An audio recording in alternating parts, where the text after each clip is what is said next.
Voilà, mais les Républicains, ils parlent d'argent. Ils veulent de l'argent. L'argent, l'argent. Pourquoi je dis ça?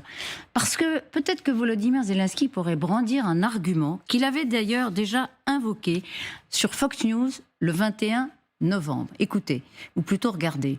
Lorsque vous produisez pour l'Ukraine, c'est ce qu'il dit aux Américains. Et avec l'Ukraine, vous produisez également avec des Américains. Ainsi, l'essentiel sera produit dans vos États. Autrement dit, ce que vous nous donnez, ça vous profite. Et c'est là où on va s'arrêter avec vous, Benjamin Crua.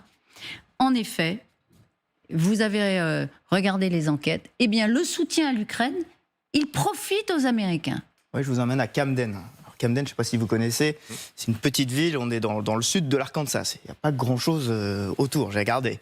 C'est une petite ville de 2000 habitants, population qui décline sur les dernières décennies, nous dit Politico. Mais il y a un espoir depuis le début de la guerre en Ukraine. L'espoir, c'est celui-ci.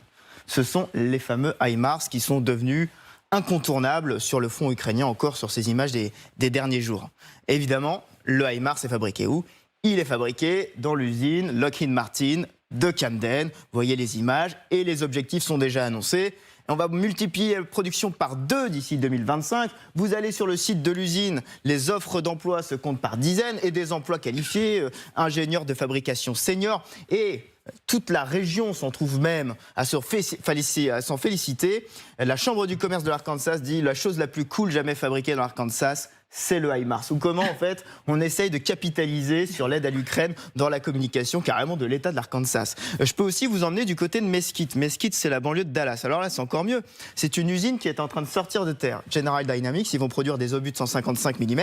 Là, c'est de l'image de synthèse parce que pour l'instant, c'est encore en chantier. Ça doit ouvrir en 2024. Les promesses sont assez alléchantes. 20 000 obus par mois, 125 emplois créés, 500 000 $ de taxes locales pour les autorités. Des exemples comme ça, en fait, on peut vous en citer des dizaines. Si vous reprenez la carte de Washington Post, vous voyez tous ces petits points là, ce sont des systèmes qui sont conçus et on voit que ça profite quasiment à l'intégralité du pays. En tout cas, 71 villes impactées, 117 lignes de production. Et vous disiez que c'est la nouvelle ligne, on va dire, de l'argumentaire de Zelensky en novembre. C'est aussi la ligne de l'argumentaire finalement de l'administration américaine, puisque Joe Biden disait le mois dernier les missiles Patriot sont fabriqués en Arizona, les obus d'artillerie dans 12 États à travers le pays. Et Anthony Blinken disait il y a 4 jours, si vous regardez les investissements que nous avons réalisés pour la défense de l'Ukraine, 90% des fonds de l'aide militaire ont été dépensés ici aux États-Unis. C'est la fameuse enquête du Washington Post. Mais l'administration américaine va un petit peu plus loin. Il diffuse des cartes pour dire quel État a reçu quoi, comment, quel État a été impacté. Industrial Base Impact, les impacts de base industrielle. On voit quand même que, je les ai comptés, il y en a 32 qui reçoivent des sommes, qui voient des éléments de leur industrie boostés, avec en gagnant la Pennsylvanie, l'Arkansas, l'Arizona, la Californie et même le Texas ici. C'est sûr, ce qui est intéressant, c'est que si vous prenez les élus de ces États, là, ça devient intéressant parce qu'effectivement, si vous prenez les 2 sénateurs du Texas, ils sont républicains. Nos 2 sénateurs de l'Arkansas, précisément, ils sont républicains.